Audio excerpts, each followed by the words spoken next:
Hello, I am Michelle Panino, Director of Member Services at YWCA Greenwich.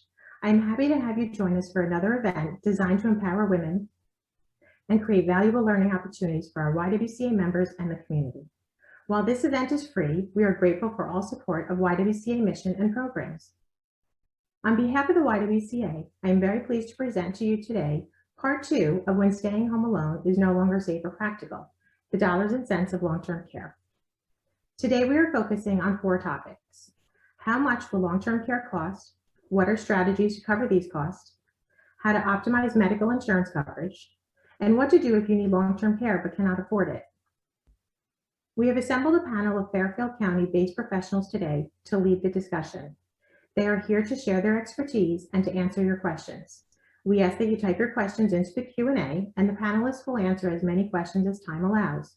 Any unanswered questions will be responded to after the session through a written response that will be distributed to all attendees along with a recording of this session. I would now like to introduce to you Mimi Santry, who will serve as our moderator. Mimi is a longtime Greenwich resident and is the managing partner of Assisted Living Locators of Western Connecticut. As the certified senior advisor, she consults with families on how best to care for aging loved ones, whether it be through enhanced home care or a move to a senior community. Her services are free to her clients. Mimi had a long career in finance prior to retiring to raise her 5 children. She now works full-time and serves on the board of Parsonage Cottage, the Friends of the Greenwich Senior Center, and is class officer for Princeton University. Mimi will now introduce our other panelists. Thanks, Michelle. And could the panelists, you can come turn your video on. Terrific. Thanks, everyone. And thanks, Michelle, for all the organizing. We're going to cover a lot of very important topics today with the help of our very knowledgeable panelists. And I'm so pleased to introduce you first to Anne McGuire. Anne is a registered nurse. She's a certified case manager, and she's founder of Healthcare Pathfinder, a healthcare advice, advocacy, and management firm that's based in Darien, Connecticut. Anne has 20 years or more of experience. She was an intensive care nurse, a home care case manager, a managed Medicare case manager, healthcare appeals advocate, and she's also a board member and former president at Home in Darien. Welcome, Anne. Her broad and diverse experience has contributed to her ability to guide her clients through the very complex healthcare world. She provides advocacy and management services to both individuals and corporations across the country. Anne resides in Darien and has 2 adult children. Next, I've got Joel Mulbaum. Joel is an elder law attorney, and he practices law in his offices both in Stamford and Westport with his partner, Sharon Rosen. His practice includes elder law, Medicaid planning, administrative fair hearings, incapacity planning, estate planning, probate, and conservatorship. Joel is a member of both the CT and New York bars, which is extremely helpful for clients that are trying to weigh whether they should be where they should establish residency, and understanding the Medicaid benefits of both states. He resides in Greenwich, and he's very active on the Fairfield County Bar Association, having served numerous terms as co-chair of the Fairfield County Elder Law Committee. Finally, I have, and last but not least, Lori Gogler. Lori is the founding partner of LTCI Insight, which I think stands for Long-Term Care Insurance Insight. And she's worked in the long-term care insurance field since 2005. She was inspired by her own parents' story. They were beneficiaries of having long-term care insurance and decided to dedicate her career to being a long-term insurance planning specialist. She prides herself on not selling, but on educating her clients. The goal is to protect her clients and their families from the financial and emotional impact of a prolonged period of long-term care. She helps them find solutions that are both affordable and impactful. She is an independent, which is very important. She's not pushing any one product. And she is a graduate of Duke University and received her MBA at NYU. She worked for 15 years in IBM, and she can work in all 50 states. She resides in Fairfield. So can we start, Michelle, with just 2 slides just to sort of be the backdrop of our conversation. The first is a slide showing you costs of different types of care, long-term care.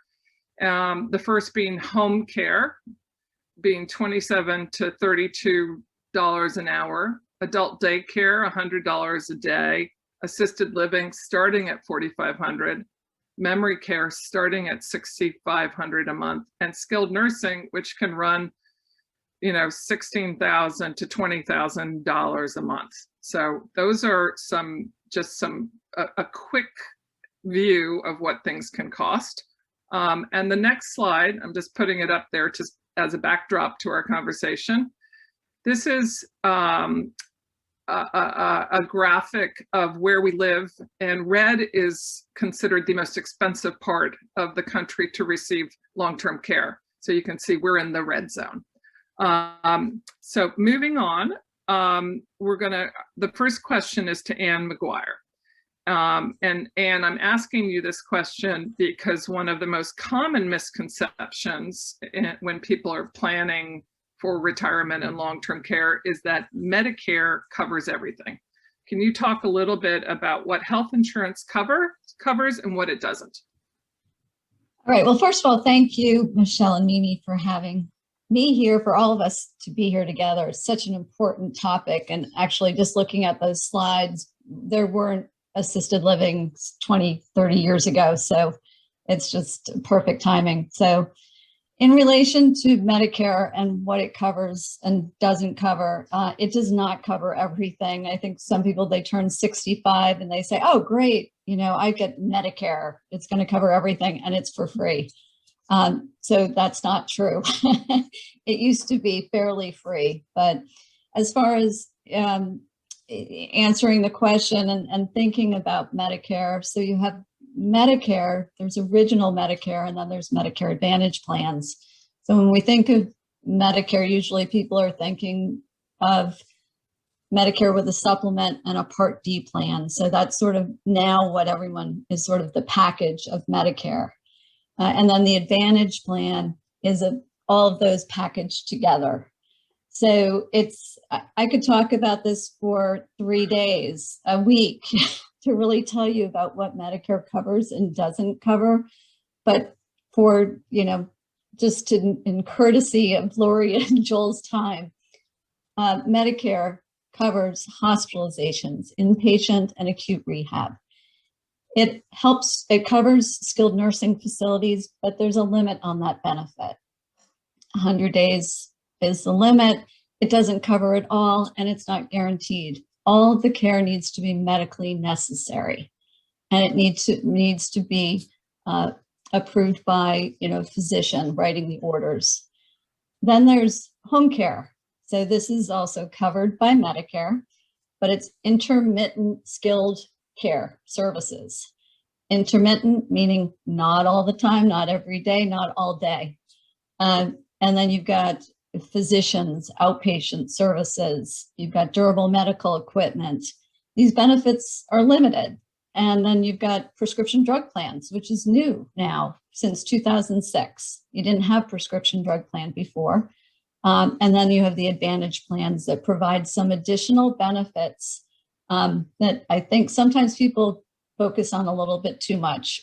And then as far as what's not covered, just the important things of what's not covered is maintenance care. When you looked at those nursing numbers, nursing care and home care services, custodial care, it doesn't cover custodial care.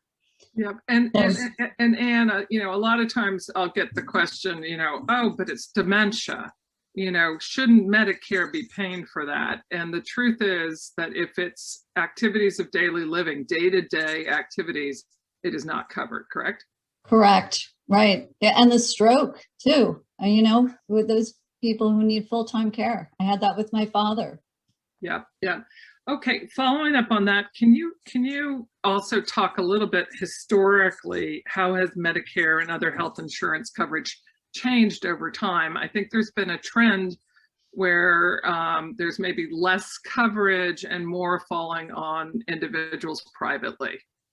Well, it's changed significantly, and Lori can talk about this more related to needing long-term care coverage. But, 30 years ago when I did home care nursing, the benefits were the benefits are actually almost the same. It's just how they're interpreted now, and the restrictions on costs for the agencies and the providers has pushed that responsibility to the patients and the families to be responsible for more of the care and the cost. So, you used to be able to have a home health aide for 8 hours, 5 days a week, pretty much. 20, 30 years ago, now you're lucky if you get an hour and a half. So it's really, an hour and a half, maybe 1 or 2 days a week. And the skilled nursing care, I just give a quick example. I had a client, I think for 2 years, a patient that I saw with a small wound, that we visited her twice a day for more than a year. And she got a home health aide 2 hours a day, every day, because there was skilled nursing involved. That's all shifted. So there's private care needs to come in, even with hospice. It's just the home care agencies come in and they say, we can provide this, you have to pay for the rest. Right, And or do it yourself, right? Or do it yourself. Yeah, So exactly. So thank you, Anne. That's really helpful. Lori, so the cost of long-term care is being pushed more on the families. What factors, when you have someone coming to you saying, help me get ready, what factors do you consider when people are looking at long-term care insurance and saving for long-term care? There are so many. Thank you also for pulling this great session together. And Anne, you just really said, we can all go home now. I mean, with what you just said, in terms of if you have a need for custodial care, typically, Medicare is not going to cover that unless there is also a medical issue. Health insurance is when you're getting better. So the kinds of things that we look at when working with a client would be, where are you thinking about retiring? If you're going to retire in Idaho, the cost of care there is a whole lot different than in the Northeast, than Connecticut. So that's really, really important. We talk about longevity in the family. Parents, how old were they when they passed away? If they're still living, how's it going? How old are they? Finances is very, very important. I don't want my clients when they're 80 to come to me and say, geez, I can't pay this premium anymore. Those are things that we talk about now so that you're comfortable on a fixed income paying for a long-term care policy, which, by the way, long-term care policies are not the right solution for everyone. And that's really important that people understand that as well. Do you want to leave an inheritance for the children or anyone else? Do you have life insurance that you're thinking about canceling? When you do that, and if it has some life insurances have cash inside of the policy, and you would receive that cash benefit if you cancel the policy. But we have a type of long-term care solution where you can take that cash from a life insurance policy and transfer it over tax-free. So to understand those kinds of things are important. Another thing is health. Some carriers will treat one health condition a little differently, more leniently, say, than another. That helps us figure out where to go. And the last thing I would mention is long-term care premiums can be tax deductible, and that's really exciting. If you own a company, have income coming in through a 1099, we can very much have some tax information sent off to the accountant. It's very, very exciting. So there's a lot that goes into figuring out how to structure a policy and to pull together options to look at. So it's really personalized. There's not one magic number. It really is dependent on your client. So you're doing a full assessment and then suggesting options. Absolutely. It is so not cookie cutter. It's very, very individual and very holistic. Okay, can you talk a little bit about, we talked about trends in the medical insurance, basically reduction of coverage and more being pushed onto the private individual. Can you talk a little bit about trends in long-term care? What's a long-term care insurance? Sure. Sure. I'll highlight pricing, etc. Yep, I'll highlight a couple. So first I would mention is health. It's gotten more and more difficult to qualify to be covered by a long-term care policy. I mean, you could almost say that you don't buy long-term care with money, you buy it with your health. We have to ask so many questions in advance. If you've had shingles in the last year, you're uninsurable. If you've had physical therapy within the last 3 to 6 months, you're uninsurable. There's a wait time. Two of the carriers, if you have two parents who have been officially diagnosed with a cognitive issue, you are uninsurable. That's new, and it's very tough. One of the carriers, if you have one parent who's been officially diagnosed with a cognitive issue, they're going to put a cap on the benefit that you can have from a long-term care perspective. So health has definitely become an issue. On the pricing side, I would say that in the last, I'm going to say even 9 months, just about every carrier we work with has had a pricing increase for new policies. So the carriers are seeing data. This industry is so young as far as insurance goes. It's like 35 or 40 years young. They didn't have a lot of data long ago, and that's a whole nother discussion, which I'm happy to talk to offline.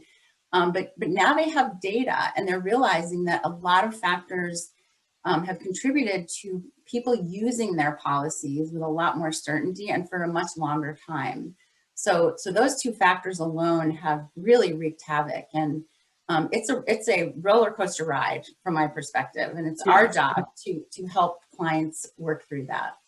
Okay, so last question for you, and then we're going to move to Joel, is can you sort of describe for people how long-term care payouts work when you do have a policy? Do you just wait to use it, or is it important to use it as soon as you think you need it? Can you sort of walk us through a little bit that whole issue? Sure, great question. So the minute you can trigger the benefits, and there are very specific ways that you get the money out of a long-term care policy. The minute you can trigger those benefits, you should do that, because there's a deductible, and the deductible is not in dollars like it would be for home insurance or car insurance. It's in days. So if you need to pay, right, it's a deductible. So if you need to pay for the care for 90 days, you want to be paying for that care when you're getting like 3 hours of home care, instead of having to write a check to an assisted living facility. So right when you need the care is the best time to trigger that policy, for sure. And you do that by contacting the insurance company and then demonstrating that you have certain needs, correct? Yes, you should also contact your agent. By the way, they should be there to help you. But yes, you would contact the insurance company. There's a claims process. Carriers that we work with are getting better and better. They're very efficient and good at that whole scenario. But yes, and then the payments are depending on how the policy is structured is how the payments will come through. Yes. Okay. Joel, we live in a very affluent area, but it's very common that seniors and their families find themselves outliving their savings, and it creates incredible amounts of stress for these families. Can you speak a little bit about the Medicaid program, who's eligible and what Medicaid covers? Sure. First of all, thank you again, Mimi, and thanks to Michelle and my co-panelists for doing all this hard work to get this education and these materials and information out to the people who are on the Zoom and to the community through the recording. I also want to say, before I answer the question, that there's a lot of crossover here. the first thing is, as an elder law attorney, knowing what I know about Medicaid, I have long-term care insurance. I have it, okay? I have long-term care insurance because I've seen the value of what long-term care insurance can do, right? So people like Lori, who's an independent agent, is going to be able to look at stuff just like a lawyer would look at stuff without any, without any stake in the outcome, and be able to develop or make recommendations based on, a group of different long-term care insurance plans. The other main reason why my wife and I purchased our long-term care insurance when we were 55, 2 years ago, is because with respect to the long-term care insurance premiums, the total cost for the year for my wife and I is $7,000 for our premiums for two of us, okay? The private pay cost of a nursing home in Fairfield County or Westchester County is $18,000 to $19,000 a month. This $7,000 a year investment is cheap at the price when you look at what could happen to you if you were in a nursing facility having to pay private. Also, the other crossover is with Anne, at least from my best recollection in working with Anne over the years, Anne's business will assist families in putting their long-term care insurance policies into claim. So she, as a nurse, will be able to actually analyze whether or not a given insured is going to be able to meet the level of care requirements or the cognition requirements in order to get the plan activated. So the good news is, when you get involved with these issues and you're oftentimes dealing with multiple people, as long as you align yourself with people who actually know what they're doing, it could be and should be an easier and easier experience and much less stressful. Having said that, Mimi, since we can, even though we do have a lot of wealth in this area of Connecticut and in Westchester County, New York, yes, Medicaid is the payer of last resort. I can talk a little bit about it, and I'm going to. But one of the things that you should know is that it's needs-based, and it was designed in 1965 as a safety net, a financial safety net, which was an entitlement program. It has core federal requirements and rules, and it is administered state to state. Yeah. And therefore, each state has its own idiosyncratic rules that otherwise is not uniform across the country. What you can do in New York, you can't do in Connecticut. What you can do in Connecticut, you can't do in New York. I can really only comment on those two states because my license to practice are only in those two states, but suffice it to say that in the 50 states, if you go through, there's not one state that identically matches another state's rules. Yeah. So everybody thinks, oh, Medicaid, it's a federal program, it'll be state to state easy. It's not easy, and you really need to align yourself with advisors who know that state's rules. Having said that, at our office, we counsel clients on Medicaid eligibility and Medicaid planning opportunities as they relate to, as I said, Connecticut and New York. Medicaid pays for health insurance for the indigent, like just general doctors and hospitals, as Anne said earlier. Medicaid will also pay for home care services when financially eligible. Medicaid will pay for nursing home care. And Medicaid, unlike Medicare, will pay for long-term custodial care. Custodial being different than, much different than skilled level care, right? Because custodial care doesn't require the daily intervention of a medical professional as skilled care does. So that's really the basics. Okay. And just for our audience, when they're saying, what is indigent? What would qualify me or my loved one for Medicaid? The dollar amount that someone can have in the bank is shockingly low. Shockingly low in Connecticut, and a little less shockingly low in New York, but low nonetheless anywhere and everywhere. Medicaid in Connecticut, to be eligible as a single individual for Medicaid services for long-term care, either at home or in a nursing home, is $1,600 from all sources. Yeah, and That includes in Connecticut your retirement plan, your 401k. It does not include your home, but it does include your money in the bank, stocks, bonds, anything that is cash or convertible to cash, including IRAs in Connecticut. In New York, however, and this is how there are distinctions.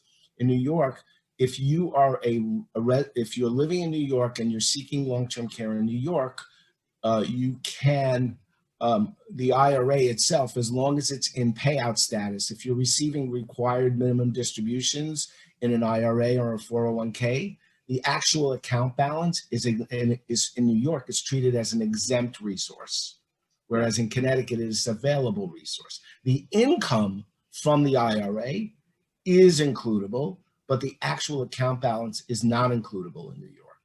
Okay. So another interesting thing about Medicaid is that when you apply, there is a look back period where the state looks back to make sure that monies haven't left the estate in order to qualify for Medicaid.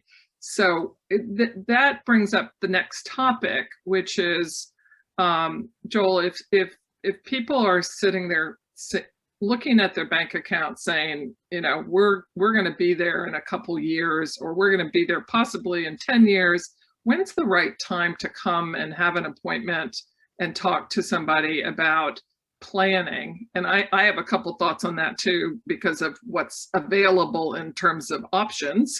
It's a lot better to do it when you have some money.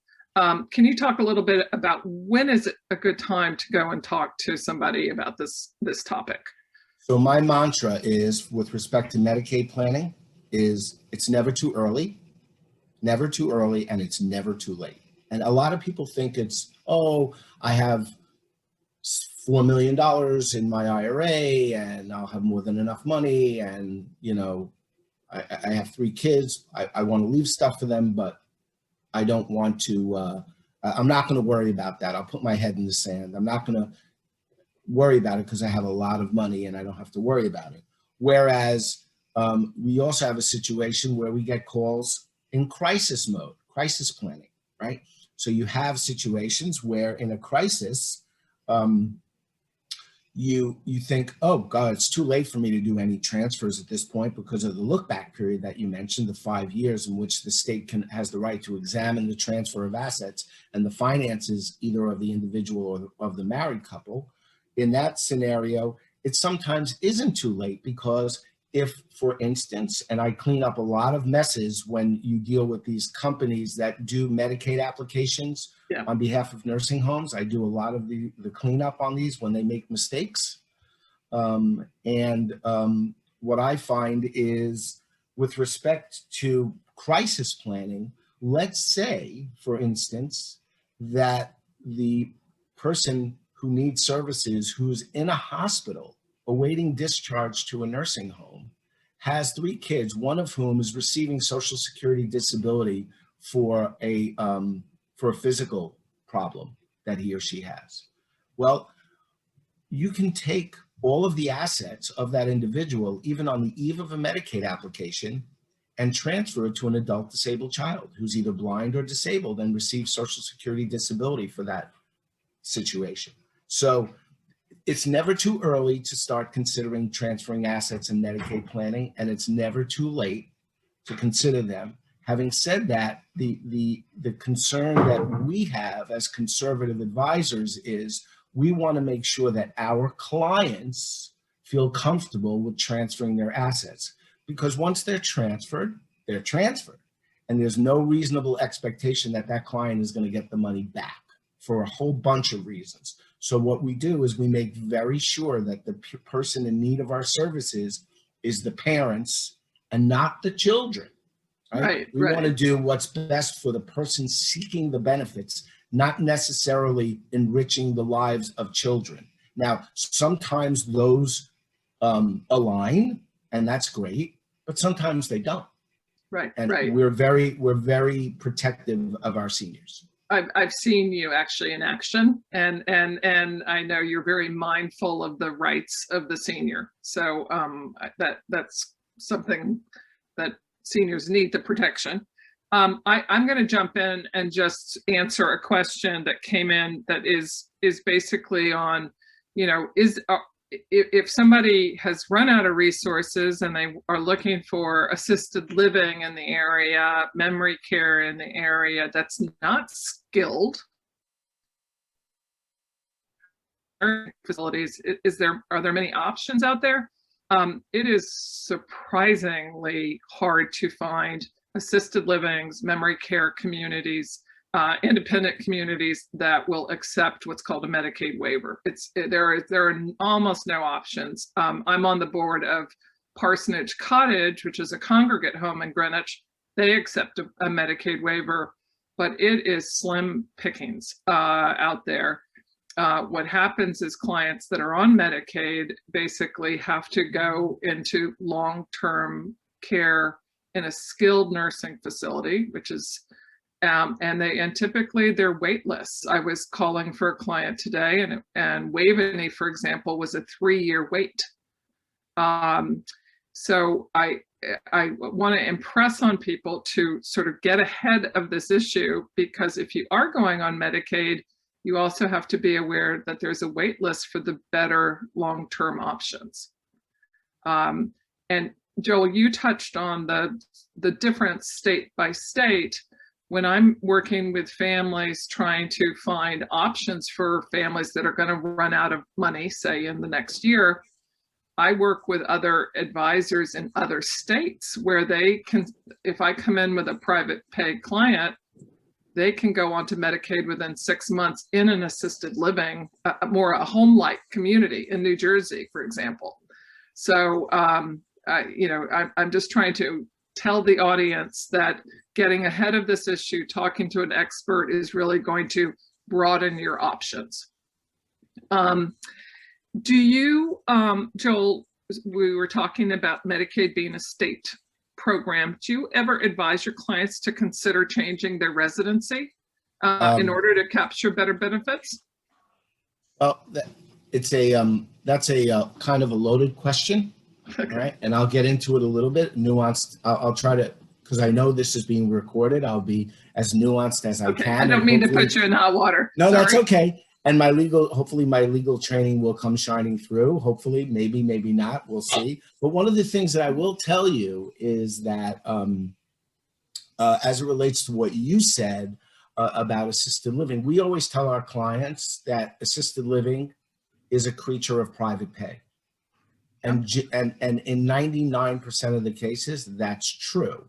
Okay, but a lot of seniors and their families are looking to assisted livings, particularly in the memory care area, where they are placing their loved ones there and using the assisted living like a nursing facility, actually almost replacing the industry of a nursing facility. And unfortunately, because the facility, the assisted living facility can't or doesn't accept Medicaid, right? Yeah. You have to also be very careful about whether your long-term care insurance is running out or your private paid dollars are running out.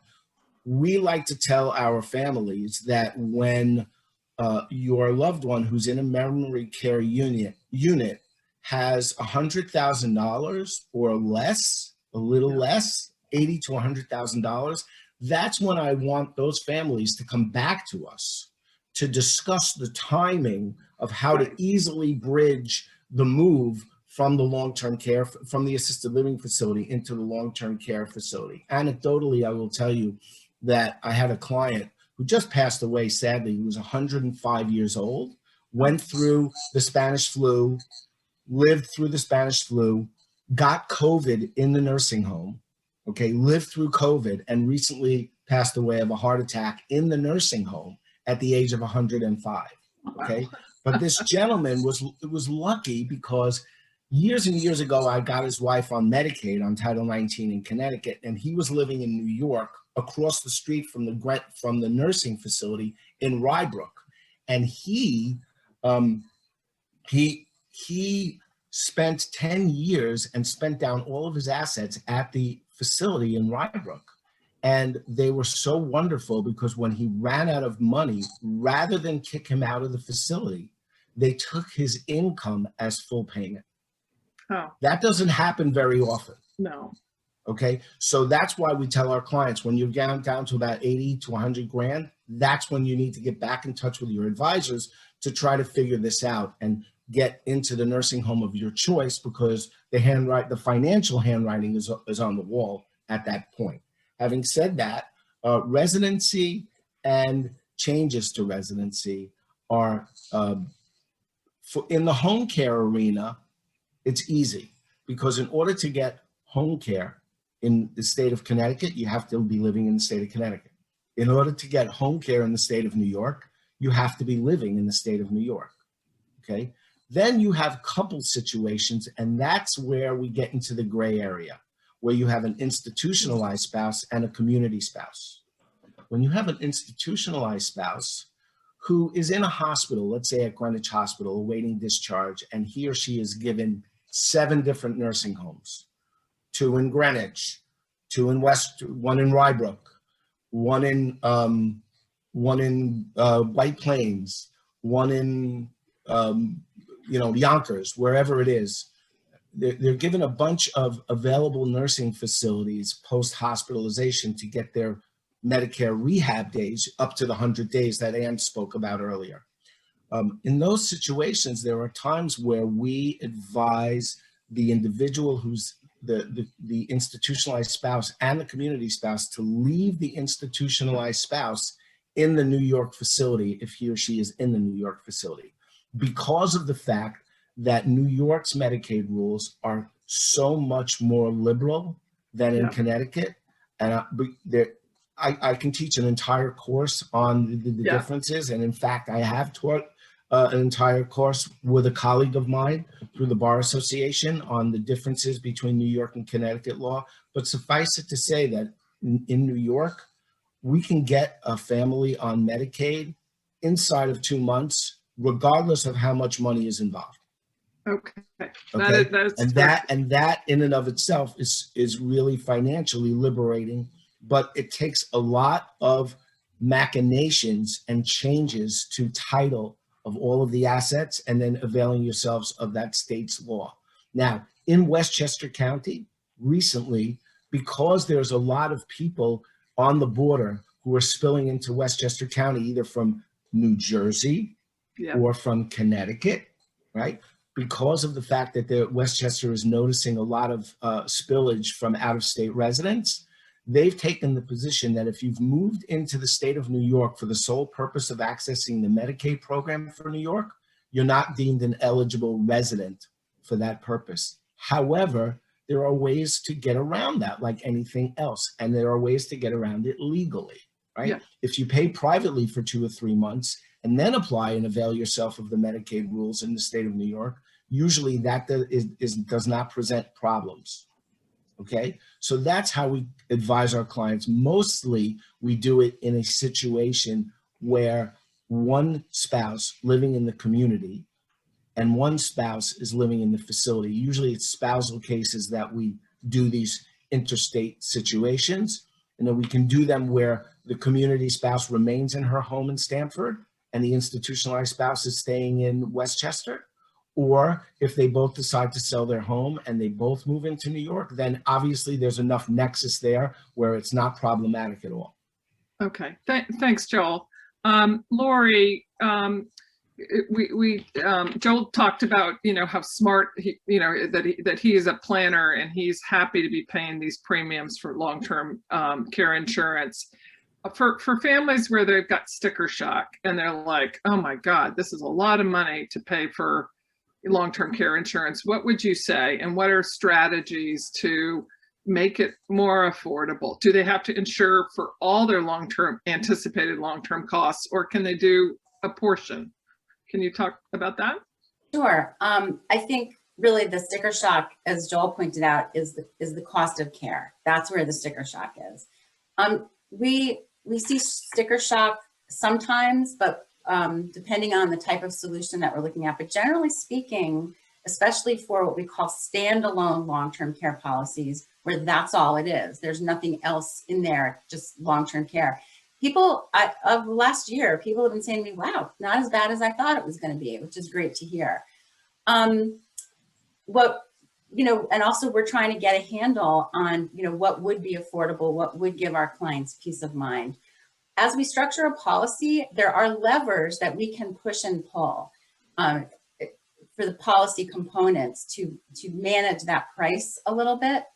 I think that the other point to make here is that hopefully we will all have some amount of money in our retirement assets or retirement income that can be diverted from its original intent and spent on our care. Why would we write a gazillion-dollar check to an insurance company when it's not going to be a total disaster if we've got to spend some part of our retirement income or assets to co-insure and pay for care along with the insurance policy? We don't even know if you're going to need care at all. So yeah, there are lots of things that we can do depending on the situation.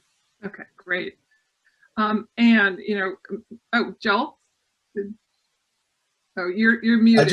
I just want to interject one thing that sometimes we'll tell our families when long-term care insurance is being considered. And we always talk about long-term care insurance. And if the quote unquote cow isn't out of the barn and you're insurable, long-term care insurance gives a lot of flexibility to families.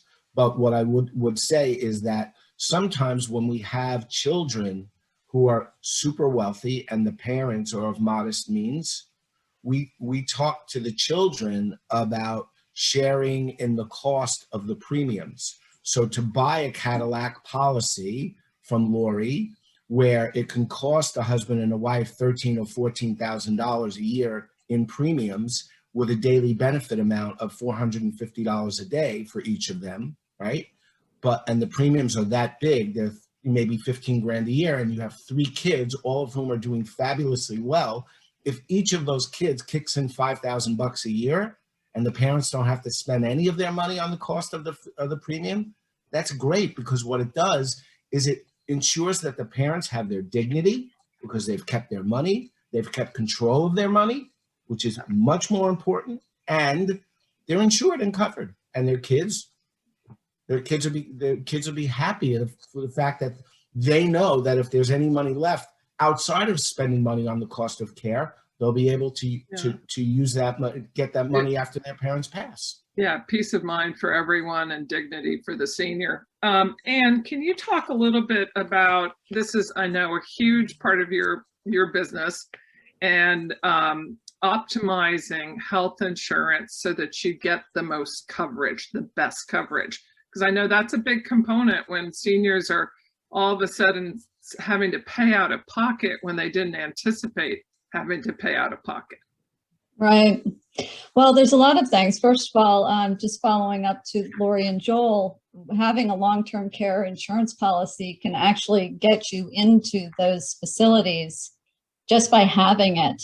They will accept you because they know it's guaranteed payment.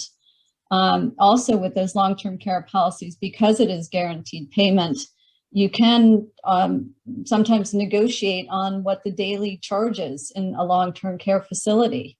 If your policy doesn't cover it all, they know you're guaranteed payment. You're subsidizing other people to stay at that facility. So that's an area where I like to use a long-term care policy, or suggest people use it for that reason. I think that's a great reason to buy one. As I tell everyone, just get one.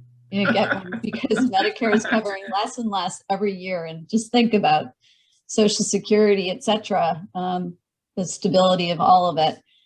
And the other areas are just, there's so many resources out there. People try to do it all on their own. They really need to talk to professionals out in the community, or people who can support them and advocate, ask questions.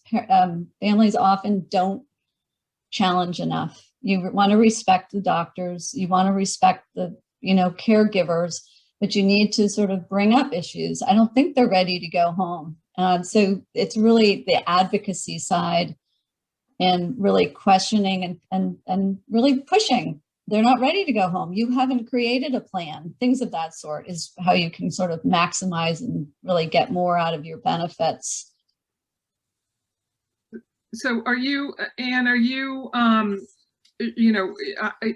families, if they're turning 65 and they've never signed up for Medicare, they can sit down with someone like you or another advisor or go to the senior center and sit down and be guided, right, as to what's gonna cover them the best and reduce out-of-pocket spending, correct? Correct. And you'd Yeah, recommend that because it's very complex. Like people are like, I don't know. And they're myths about, oh, you always want to do this because it's the best. When I've seen the coverage of some of the Advantage plans not be as strong, right? well, it's not even that the benefits, it's the networks. Yeah. So it's really important as far as if, the Advantage plans are great for certain people, but unfortunately people are going towards them just be based on premium.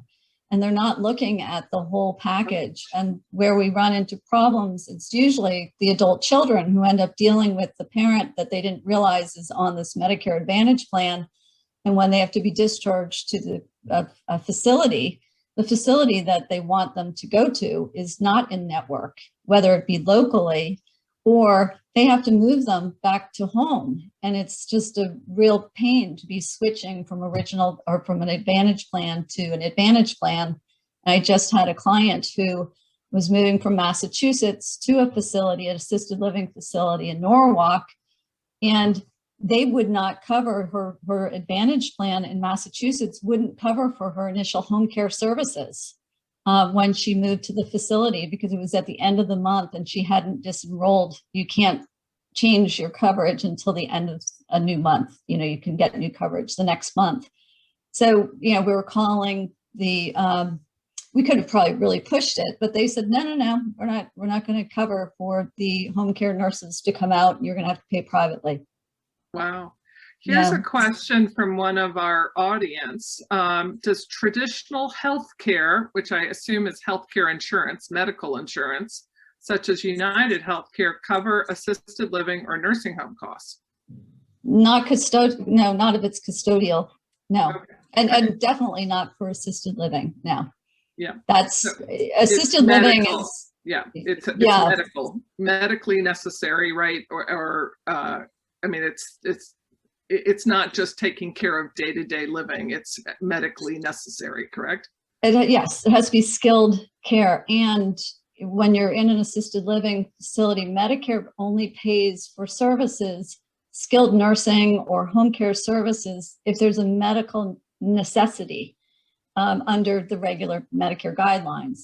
So, but they're not paying for the assisted living costs or the nursing home costs. When you're saying nursing home, that's long-term care, so there's the skilled nursing facilities where that's where the traditional insurance will cover. But also, as far as the home care benefits, it depends on the coverage because different companies or coverage, there may be no type of home care coverage or actually custodial type care coverage. Okay.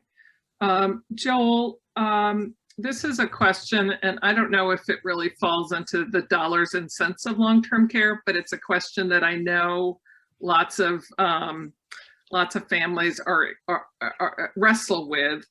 When a family starts to see a loved one decline cognitively, and when should they get in and see a lawyer? Because there's this whole issue of trying to get power of attorney prior to the person losing the ability to grant these powers to loved ones. So can you talk a little bit about that thorny issue?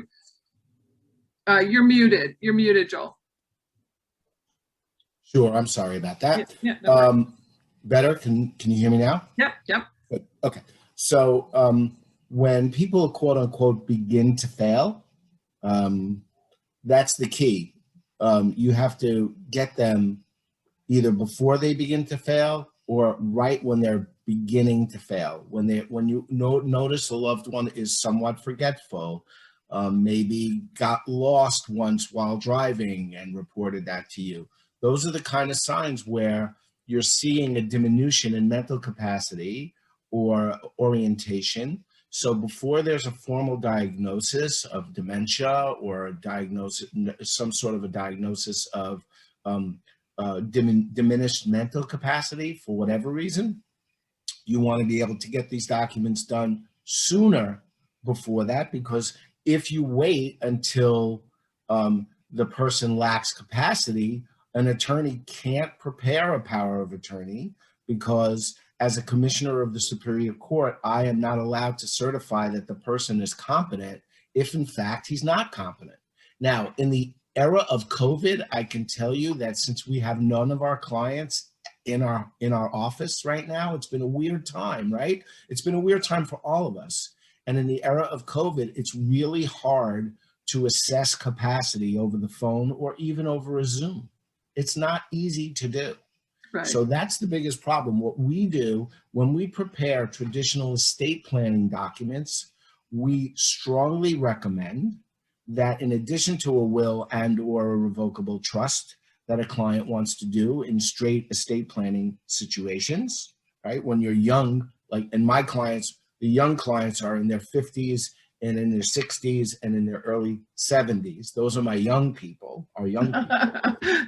The young clients who have capacity and are taking the time and money and investment of time and money to do these documents, to do their will, right? We strongly recommend they do a durable power of attorney, and we with advanced estate planning and gift giving powers in the document.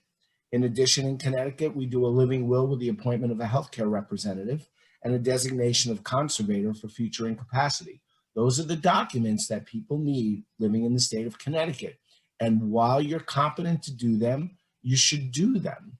Because once you lose capacity, the only way for the children or loved ones or a spouse to be able to deal with the financial or medical decision makings of their loved one, it forces them to go to the area probate court and become a conservator, which is a lot of time, a lot of aggravation, and a lot of money in legal fees. Right. So to do simple documents in advance makes much more sense than waiting until, God forbid, it quote unquote hits the fan and then not being able to do those documents. I can tell you that clients, once they find out that we won't do a power of attorney, I've had situations where the client goes to the drugstore and buys a tear sheet power of attorney and puts it in front of their loved one and brings their loved one to the bank, and somebody notarizes it. And will it work? It probably will work. But if you're working with an elder law attorney who has ethics, that's not going to work.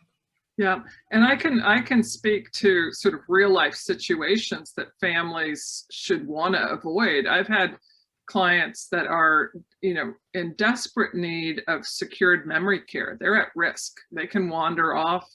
They can get into all sorts of, terrible situations. But because they haven't been conserved and they don't have a power of attorney, they can request to leave the memory care area. And the community can't do anything.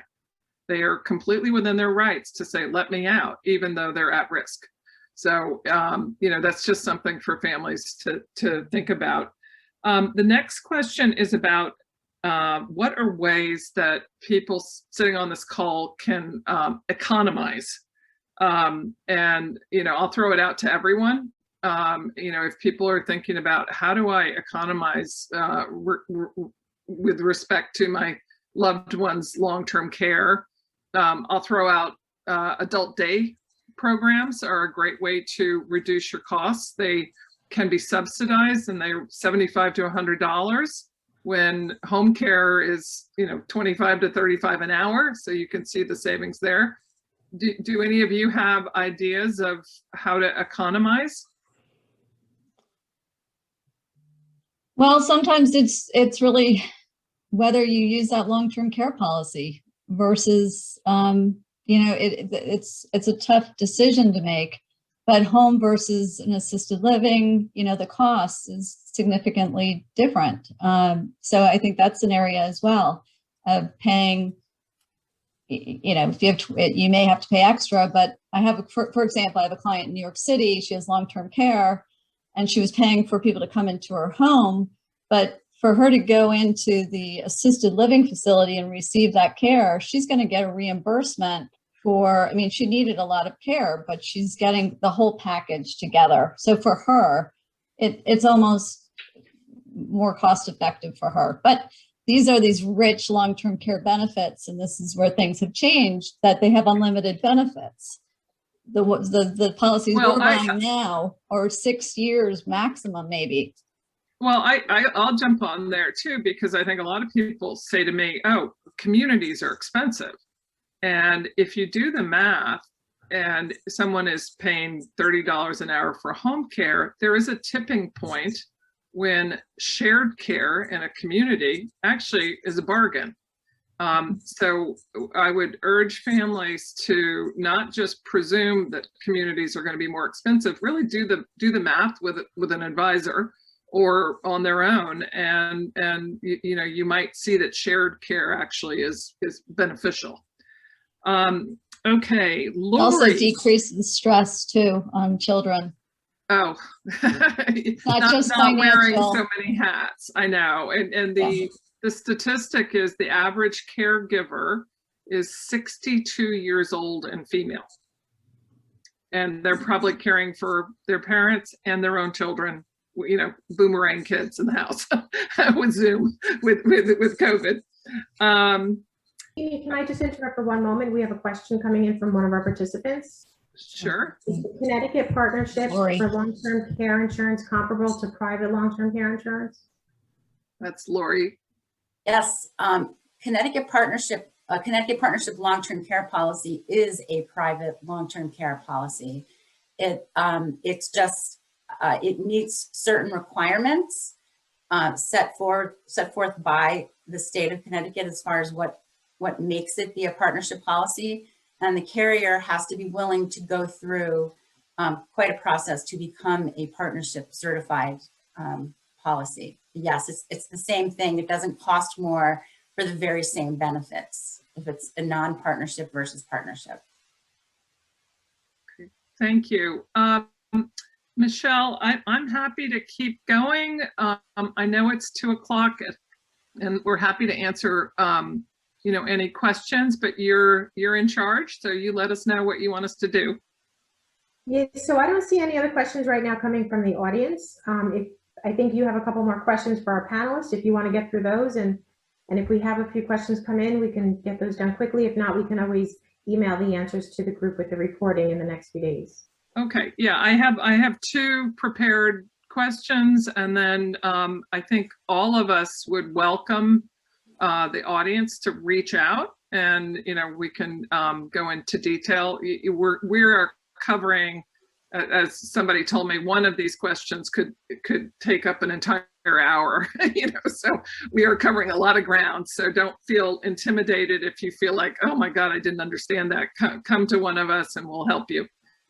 Okay, so the last 2 questions, Lori Gogler. A lot of people are uncomfortable with the concept of use it or lose it in terms of insurance. Do you offer anything that's more of like a savings program instead of you got to be incapacitated to get your benefits? Yes, let's talk about that. I want to just go back to something Joel said though, just to make sure there's a kind of an understanding. It's very unusual to see a $14,000 or $13,000 premium a year for a traditional standalone long-term care policy. I just wanted to kind of set everyone's expectation. I have a client years ago, not a lot of money, bought a very small policy. Every time I spoke to that client, his daughter and his son, usually the son as well, were there because their mother was dying. And those 2 children were by their mother's side, by their father's side constantly. This gentleman bought a policy years ago. It had inflation protection. It was going to cover 3 hours a day for 2 years of care. Imagine his daughter being able to run out for 3 hours every single day to go listen to her son's concert, go for a walk on the beach or whatever, knowing that her father was cared for, because that family culture was they're going to take care of each other. That was such a gift to his children. So I just wanted to, it just depends on your own circumstance. So the use it or lose it thing, we work with a couple of different approaches for funding your plan for long-term care.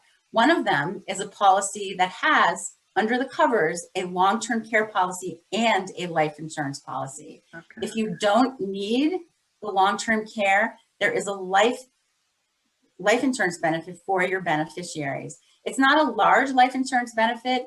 The primary reason for being of these policies is to be a long-term care policy. But for the client that really feels uncomfortable about, gee, I'm going to pass away and never use my care, that can be a very nice solution. I will tell you that if my father could have played golf the day before he died, instead of being in, receiving home care, assisted living, and being in a nursing facility, he would have thrown every penny he would have spent on his long-term care policy down the toilet, and all of his children would have joined to do that. You don't want to use your policies. Think of it as homeowners insurance. Are you upset that your house didn't burn down by the end of the year? No. You're not sad that you didn't get into a car accident. You don't want to need help. You don't want to have your grandchildren having to come into a nursing home like my kids do now to see my mom. It's very, very difficult. It's challenging. I mean, I have long-term care. My husband and I have had it for 18 years. I do not want to use it. I want to die on the dance floor, right? My kids don't want me to use it. You don't want to need help. You know what help does? You know what the crisis does? And all of us have talked about the crisis.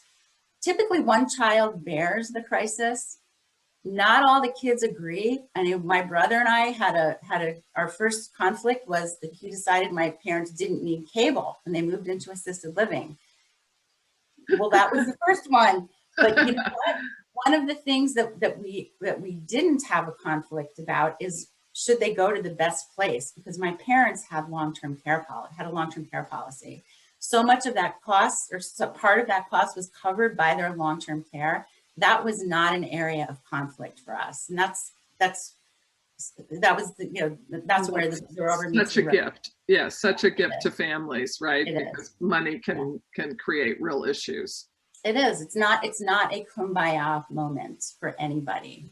It's a crisis if you don't have a plan. Yeah. Okay.